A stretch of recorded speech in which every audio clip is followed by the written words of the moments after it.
آج کے دور میں the youngsters they say that we want to get married اور ہم یہ سمجھ بیٹھتے ہیں کہ شادی ایک جیسے کھیل ہے, شادی کریں گے تو everything is going to be normalized, سب کچھ ٹھیک ہو جائے گا. لیکن سوال یہ پیدا ہوتا ہے کہ سب سے پہلی رسپانسبلٹی میں نے آپ کو کیا گنوائی ہے کہ آپ رسپانسبل ہیں اللہ تعالیٰ کے بتائے ہوئے طریقے پہ سب سے پہلے چلنا شروع کریں.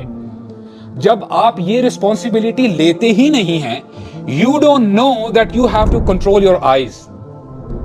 اسے ایسا ہے کہ نہیں کہ اللہ تعالیٰ نے آپ کو احکامات دیے ہیں کہ اے میرے بندے تم ایسی جگہ اپنی نگاہوں کو نہیں دوڑا سکتے جہاں پہ میں نے منع کیا ہے.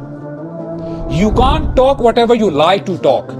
جو تم کہنا چاہتے تم نہیں کہہ سکتے, نہیں, کیونکہ there are limitations. اسلام ہمیں پیرامیٹرز دیتا ہے کہ اس پیرامیٹر سے آپ نہیں نکل سکتے باہر.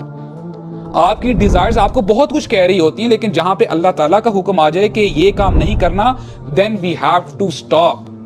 اسی لیے اللہ تعالیٰ فرماتے ہیں وَمَا آتَاكُمُ الرَّسُولُ فَخُذُوا وَمَا نَهَاكُمْ عَنْهُ فَانْتَهُوا, کہ ہمارا نبی تمہیں جو کچھ دے دے, جو حکم دے دے, you have to do it. No ifs and buts کہ مجھے لاجیکلی ایکسپلین کریں, مجھے سمجھائیں, مجھے سمجھ میں نہیں آ رہی, اسلام مجھے کیوں روکتا ہے, میں کیوں داڑھی بڑھاؤں, why do I have to cover myself, میں کیوں نماز پڑھوں, میں کیوں اپنا خون پسینے سے کمایا ہوا مال میں خرچ کروں, کیوں یہ میرا مال ہے. نہیں, آپ نے ویسا ہی کرنا ہے جیسے ہمارا دین ہمیں گائیڈ کرتا ہے. اینڈ سیکنڈلی آپ کی رسپانسبلٹی ہے you have to obey your parents guys. Again and again I am telling you that. بہت سارے بچے یہ کمپلین کرتے ہیں کہ our parents don't understand, ان کو نہیں پتا زمانہ کہاں سے کہاں پہنچ چکا ہے, ہمارے پیرنٹس کو نہیں پتا what is happening in the colleges and universities. all right, fair enough, لیکن آپ کا حق کیا بنتا ہے کہ اللہ تعالیٰ نے آپ کو اور مجھے انسٹرکشن دی ہے وَبِالْوَالِدَيْنِ إِحْسَانًا. what do you have to say about that? اپنے والدین کے ساتھ احسان کرو. اور احسان کسے کہتے ہیں؟ آپ اور میں بخوبی سمجھتے ہیں. احسان کا مطلب یہ ہے کسی نے آپ کے ساتھ بھلائی کی ہے, آپ اس سے بڑھ چڑھ کر اس کو واپس لوٹاتے ہیں. And how beautiful the statement is, آپ کبھی بھی اپنے والدین کا دین نہیں دے سکتے.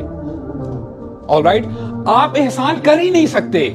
تو سمجھ میں یہ بات آئی, do your utmost effort, اپنا سب کچھ لگا دیں اور باقی اللہ تعالیٰ پہ چھوڑ دیں.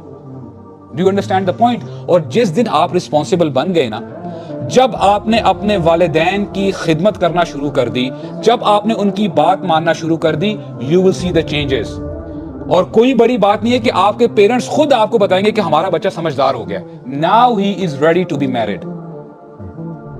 اگر ہمارا رویہ یہ ہے کہ راتوں کو ہم اٹھ کے موویز دیکھتے ہیں اور پوری سیریز ہم مکا دیتے ہیں, ختم کر دیتے ہیں, اور ہم پب جیز اور یہ فورٹ نائٹ اور یہ ساری چیزوں میں ہم جو ہے اپنی راتیں گزارتے ہیں, ہمارے دن گزر جاتے ہیں, موبائل سے ہمارے ہاتھ ہٹتے ہی نہیں ہیں, then what do you expect?